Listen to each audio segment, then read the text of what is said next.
Good evening, and welcome to this edition of Dear Old State Update, brought to you by Penn State Sports Tonight.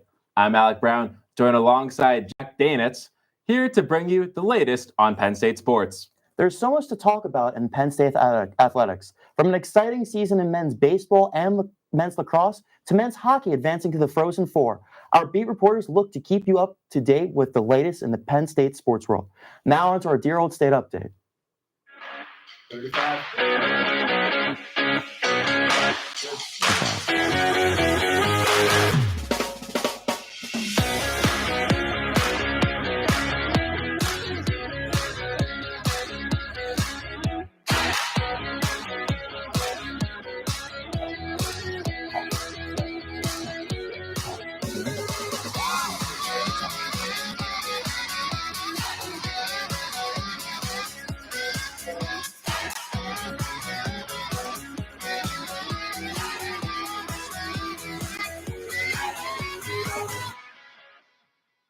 With the hottest team in college hockey advancing to the Frozen Four, Cassie Vaselis and Anthony Descher bring you the latest on Penn State hockey and their journey.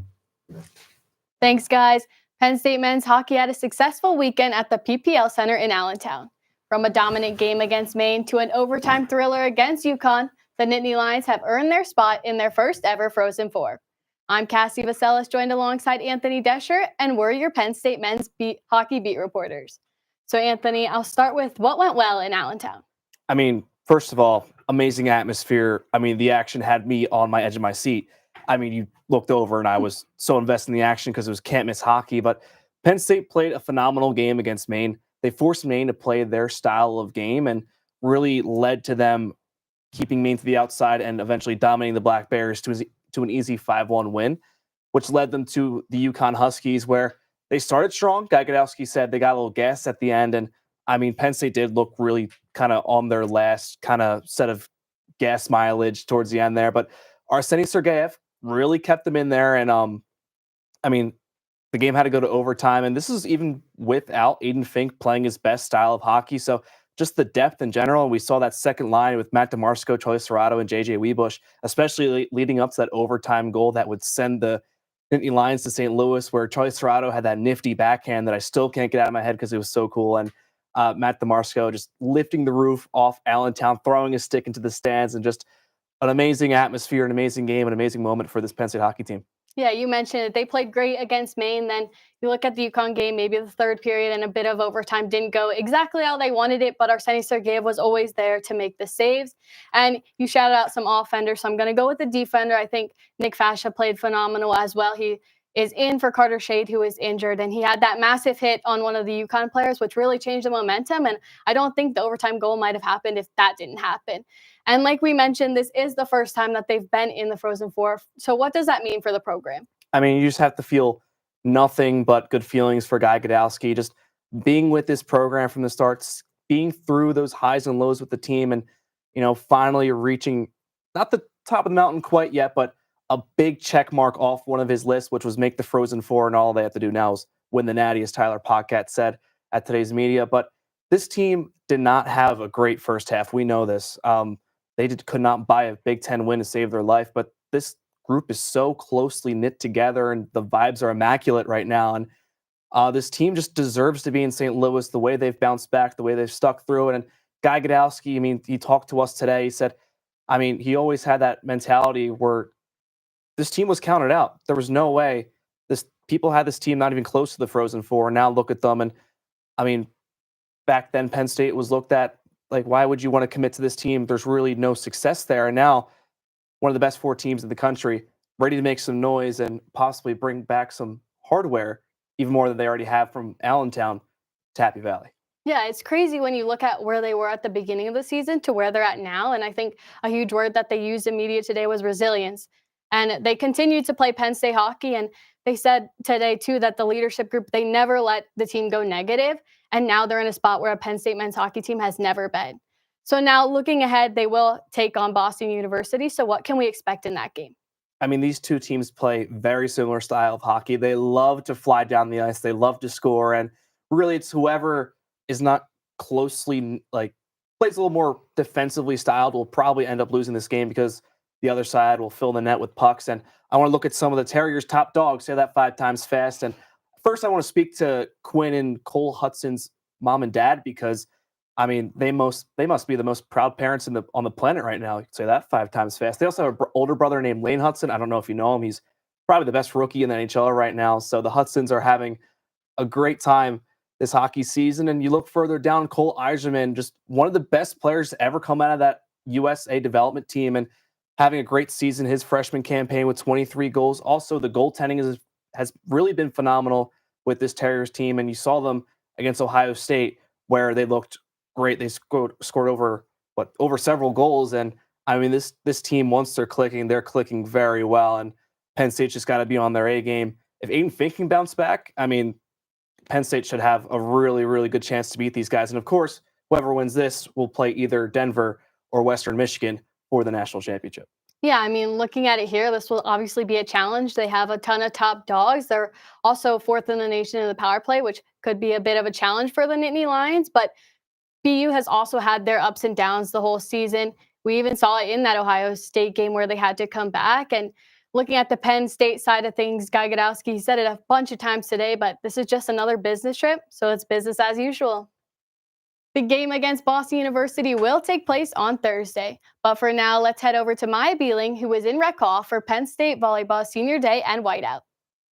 Penn State played a series against Charleston this past weekend for their Whiteout and Senior Day. The team split the series, with the Nittany Lions securing the win on Friday in a 3-set victory, and the Golden Eagles forcing 5 sets and securing the win on Saturday. After the ups and downs of the weekend, Will Coons and Ryan Merck talk about what it means to be on a team like Penn State. Like, I know that I could have the worst game or someone could have the worst game and it wouldn't affect our togetherness and the way that we see each other. So to know that these guys have my back no matter what, it's truly a blessing. Coach Pavlik believes the team needs to work on finishing sets out strong when they're leading late. The challenge that we have in front of us is I think we hit 21st in both games 3 and 4, and we've got to finish when we get to 21st. We can't let a team, score 1 or 2 points, keep real points when we're at 20 and let them back in or let them take the lead.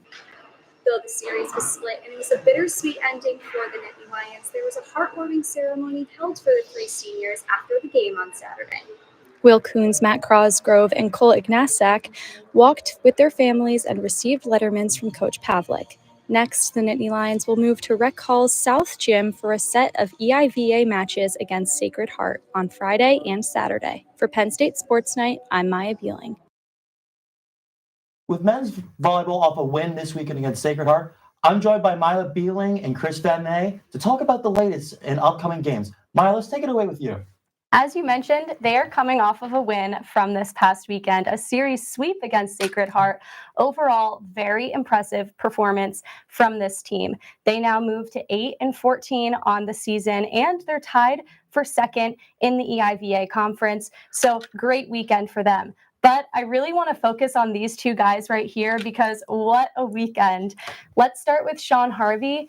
Not only was it his birthday this weekend, but on Saturday, he also had the best performance of his redshirt freshman season with a career high of 18 kills and 7 blocks. And he was right up there with Matt Luoma and Will Coons in the double-digit kills. He also had a great performance on Friday. Moving over to Gage Gabriel, he really stood out to me on Friday. He had a total of 5 kills and led the team in the second set. Yeah, Maya, I'm going to bounce right off of you here and go straight to Sean Harvey. I mean, you said it yourself. He's getting it done on both ends of the net. He led the team in kills and blocks in the game before. You mentioned his 18 career high kills on Saturday. But something I want to focus on is in his defense and his ability when he's going up to block to read his defender and learn them over the course of the game and make those quick time adjustments whenever he sees them go up to hit. So, you see in the first set, maybe he'll get a ball go past them or a 2. But then by the time that late second set, or especially the third and anything past that, he's able to read the hips of his defender, read their elbows, see where the ball's going to go, and act accordingly. on the defensive end.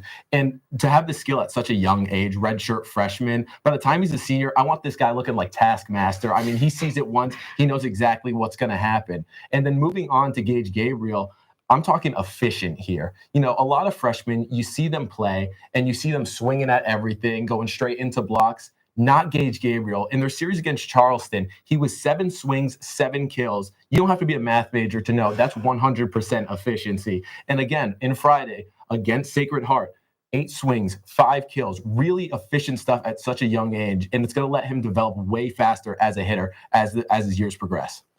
Again, Maya, in your package, you explained this team has sort of a family dynamic. How does that apply when they're on the court? I mean, I definitely have to credit some of their relationship off the court to their performance on the court. Last weekend was senior day. We got to hear from Ryan Merck and Will Coons really about the friendship that they have with all of their teammates off the court. Specifically, Will Coons was saying that it doesn't matter how he performs. He could have the worst game of his career, and he knows that all of his teammates have his back. And I think Coach Pavlik has done a great job of fostering that team culture. And I really do think it plays a large part in their success on the court. Yeah, Coach was talking a lot about them working together and developing together as a team. Again, being so young, you're going to hear me say that again. They are so young and so talented. But he was just saying about how even in their loss against Charleston on senior night, that he saw more good than bad. And he said, even times he gets more out of a loss than he does out of a win, which is really impressive to see. Again, the team is supposed to play George Mason this weekend. What do you two expect out of that game? Chris, let's start with you. Yeah, I mean, they really need to focus on finishing up sets late. You know, they get to that 21st point and they can be up sometimes, but they sort of slack off and don't finish the set as strong as they could have, where, you know, they can do better. They should play like it's 0-0. They should play like they're down points, even if they're up 1 or 2. But someone I want to see a little bit more of is 2-time EIVA Defensive Player of the Week, Ryan Merck, who's been a bit quiet these past couple of series. You know, against Charleston, against Sacred Heart, he's not been playing bad, but he just hasn't been as vocal and as active in the back line as he was when he was earning those nominations, earning those titles. So, and I think that's a testament to how good that the team is at team serve, receive, and team block or team attack the defense. I have to agree with you. Going back to what you were saying about finishing sets out strong, this is something that Coach Pavlik has said this team needs to work on. Going into this series, they are coming off of great momentum, but going into this series and into the rest of the season, I think that is something they really should work on. But with that being said, George Mason does have a better overall record right now. They're sitting at 13-10 on the season, but they do fall below Penn State in the EIVA standings. So I think it'll be a great matchup. But if Penn State can clean up their act a little bit, finish out those sets strong, I do see this series being a really good one. Again, like you said, they're coming off of the momentum of beating Sacred Heart. Let's hope they can use that momentum to beat George Mason. But the game against George Mason will take place Saturday. Let's take it over to Annika Wagner and Julia Henry to give us the latest in Penn State softball. Penn State softball went 4-0 at home last week. They run-ruled Bucknell 8-0 last Tuesday. Haley Brunson started off the offensive-powered game with a home run to left field. Penn State hosted Rutgers for their Big Ten home opener. The Nittany Lions won Game 1 2-1 off of a Madison Seidel dive to tag out the base runner on a wild pitch. Game 2 was a defensive-focused game. It started slow, with 3 scoreless innings before the Penn State bats got hot. Scoring at least 1 run in the next 3 innings, Penn State run-ruled the Scarlet Knights 8-0 in 6 innings. Brunson hit the 8th run in for the win.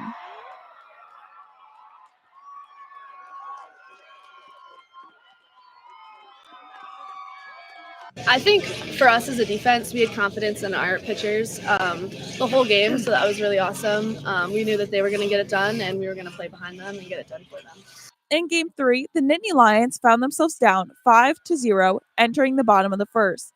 They tied it 5-5 entering the second. Penn State hit 3 home runs in this game and won 15-11, completing the sweep. We're about to go through the gauntlet of Big Ten play, so I think for us to be able to go 1-0 4 times with that win against Bucknell, I think it's huge going into this week. Brooke Clausewitz's home run broke the softball single-season home run record, setting the season total to 54. For Penn State Sports Night, I'm Julia Henry.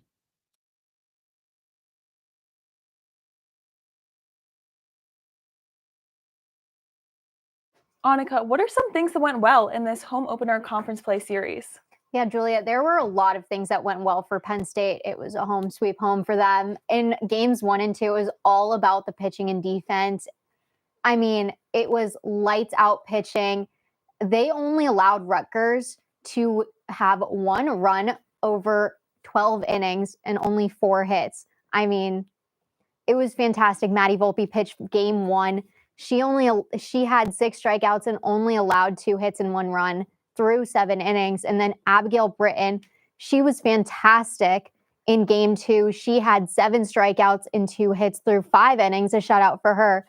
So the pitching and defense, we also saw some great defensive plays by players like Natalie Lito, Michaela Barbonente, and Maddie Gordon.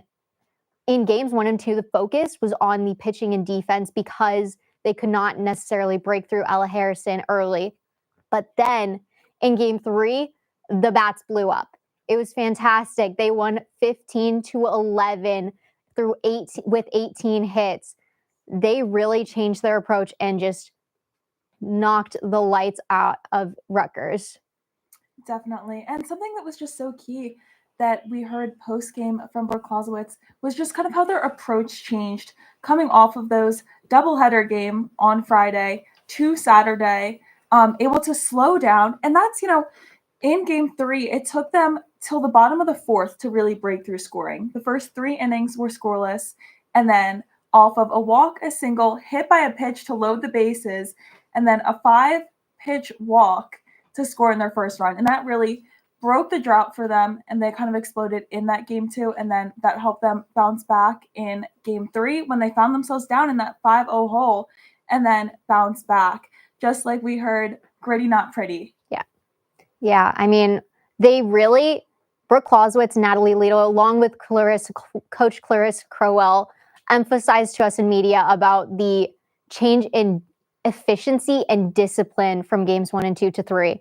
They started hitting balls that they were seeing that were hittable. They stopped just going for the all over the plate stuff and really worked on their discipline in game 3. But also, I mean, the small ball in games 1 and 2 really helped them get through and break through Ella Harrison, who is a great pitcher in the Big Ten. We saw a couple of bunts, just some infield singles. They were just doing whatever they could to crack at Ella Harrison. And then in game 3, they were able to see new pitchers and to break through, have that discipline. We saw Haley Brunson got a home run, and Coach told us don't sleep on Haley. She also got a home run on Tuesday's match against Bucknell. She has 10 on the season. Then we also saw Natalie Lito get a home run, her first at Beard Field, and Brooke Clausewitz, the monster. She also got her 9th home run of the season, mashed Penn State's 54th home run of the season to break their single season home run record. She's fantastic. Ranked number 6 utility player in the nation. She is just crucial to Penn State's offense. I mean, 3rd batting average in the Big Ten with 480. As a sophomore, she's just been so important for that team and that chemistry, just teaching the other girls how to have that discipline, because we've seen that throughout the season. She's shown her discipline and patience at the plate. Definitely. And that discipline and patience is what helped them mash those 3 home runs in game 3. But now kind of moving into the rest of conference play, starting, these were the first couple games in a 9-game series, 9 games in a row at home. What do they need to do to prepare for Ohio State, who is one of the top teams in the Big Ten this weekend? Yeah, they have a gauntlet of Big Ten play upcoming, starting with Ohio State, who is 22 in the nation, a 39-1 overall record, as opposed to Penn State's 18-18 record. They will need to bring out their lights out pitching, especially against Jasmine Burns. Ohio State is a power hitting team. Jasmine Burns is a fantastic hitter, one of the best in the Big Ten. 17 home runs, tied first in the Big Ten, first in OPS with 160 8,621. I mean, they're really going to need to bring that pitching and also that discipline at the plate to match run for run like they did in Game 3 against Rutgers. It's just going to be a tough gauntlet, but Ohio State is on a 3-game losing streak, so we'll see if the momentum from Penn State sweep over Rutgers will help them feed into this game at home, especially just with the crowd surrounding Beard Field. We had youth softball day last weekend. It was a fantastic environment. We can just see how the fans bring the energy and really feed into that momentum that Penn State shows. Definitely. They talked about how those young fans, how that's who they play for, and they play for the future of Penn State. But before Ohio State, Penn State will host St. Francis on Wednesday evening to get this week rolling. Now we'll head over to the desk where Alec Brown is sitting down with our men's lacrosse beat reporters, Brian Portney and Sophia Miranda. Guys, the season is in its final stretch. The Nittany Lions so far have managed a 7-3 record, going just 1-2 in the conference so far, but are ranked number 8 in the country. So obviously I'm joined alongside Sophia Miranda and Brian Portney. So I want to hear what you guys have thought so far of this very up and down roller coaster of a season that men's lacrosse has had so far. Yeah, I mean, you're taking the words out of my mouth right there. It really has been a roller coaster season. Some rough stretches and then getting back with some nice winning streaks. Some of the impact wins the Nittany Lions have had this year at number 3 Cornell was a 13-12 win in overtime. Big significance of that was Cornell was going into that game undefeated, and the Nittany Lions were without their top 2 scorers.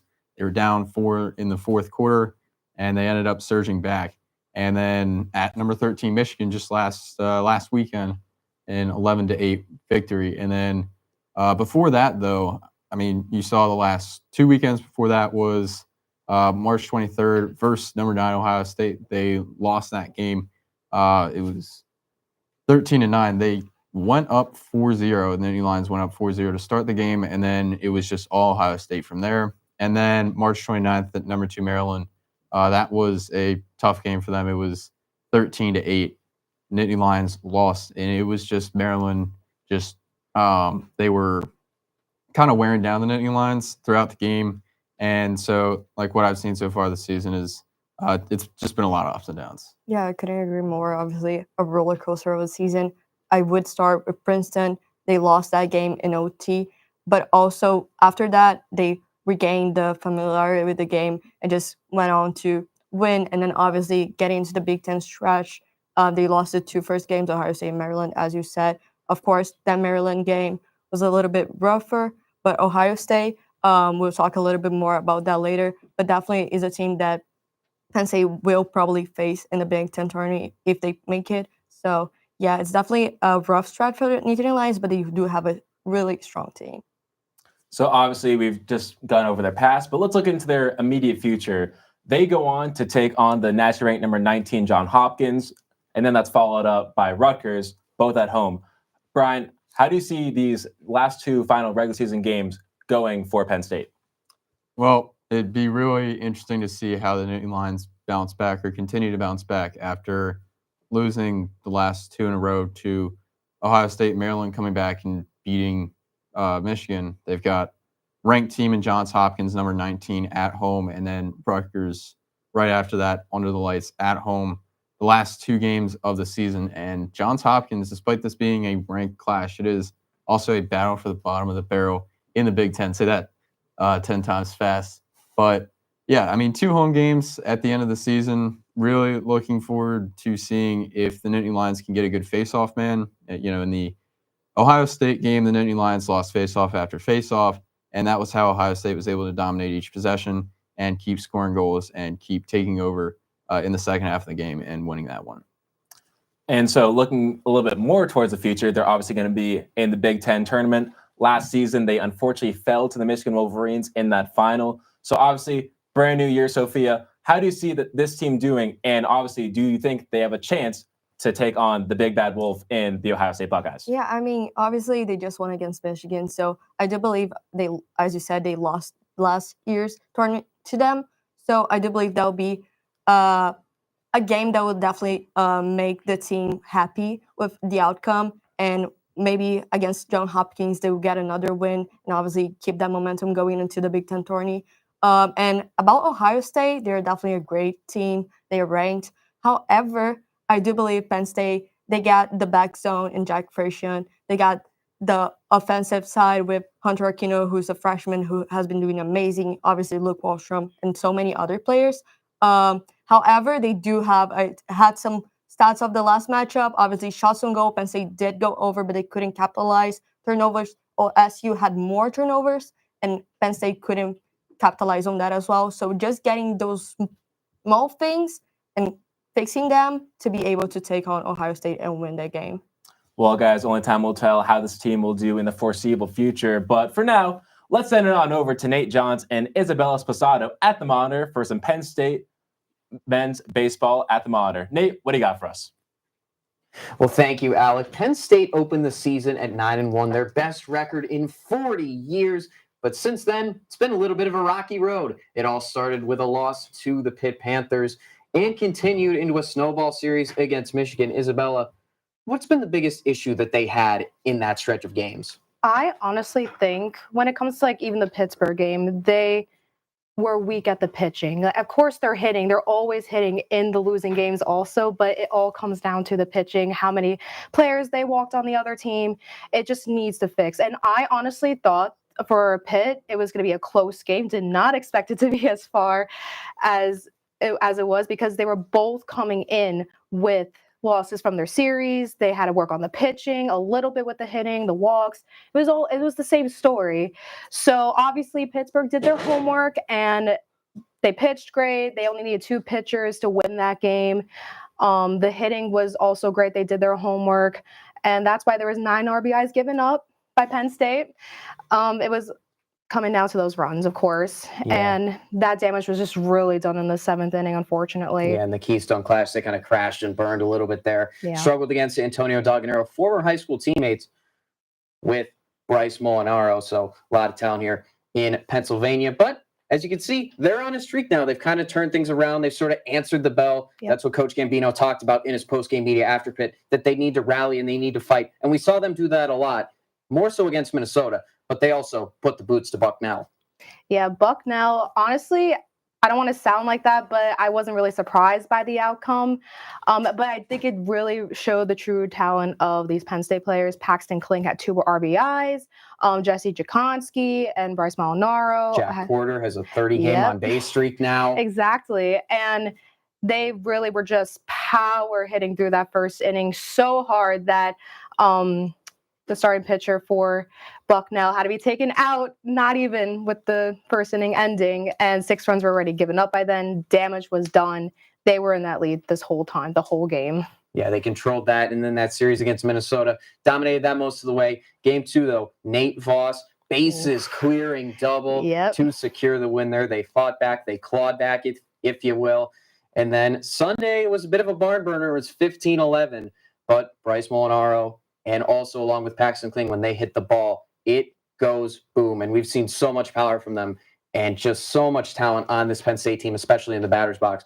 But the pitching still leaves a little bit to be desired. I mean, a 15-11 game against Minnesota is quite the barn burner, but also you want to rein that in if you're the Penn State pitching staff a little bit. They will be back at home for Wear White this weekend against USC. And now let's take a look at some of the best action around Happy Valley in the past couple of weeks. Here are your top plays.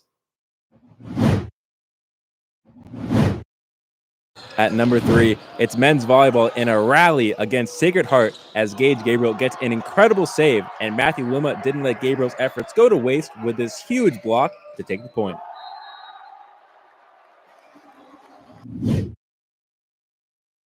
At number 2, it's a solo shot, no doubt about it, from Brooke Kolosowicz to notch her 9th home run of the season.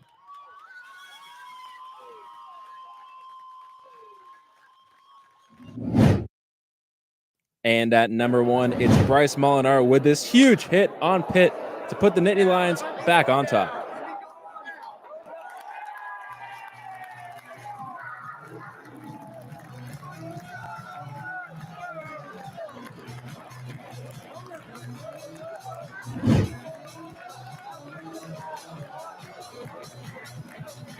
Looking at the rest of the week, on Wednesday, Penn State softball is home for Cancer Awareness Night, taking on St. Francis University. On Thursday, the Cinderella story Penn State hockey shoots down all the way to St. Louis to take on Boston University in the Frozen Four. On Friday, softball opens up their series against Ohio State, while baseball starts their series against the University of Southern California. The weekend as well will be packed. On Saturday, men's lacrosse takes on Johns Hopkins for their Wear White alumni game. Men's volleyball will be taking on George Mason. Baseball will be playing both USC on Saturday and Sunday. Softball will take on Ohio State on both Saturday and Sunday as well for their alumni throwback night. Women's lacrosse will play USC Sunday for Senior Day. Make sure you stay tuned to Penn State Sports Night's YouTube channel, Instagram, X, and TikTok for updates on those games and everything we do here at Penn State Sports Night. That's going to do it for tonight's Dear Old State update. For Alec Brown and the rest of the Penn State Sports Night crew, I'm Jack Danitz. Thank you for tuning in and have a great night.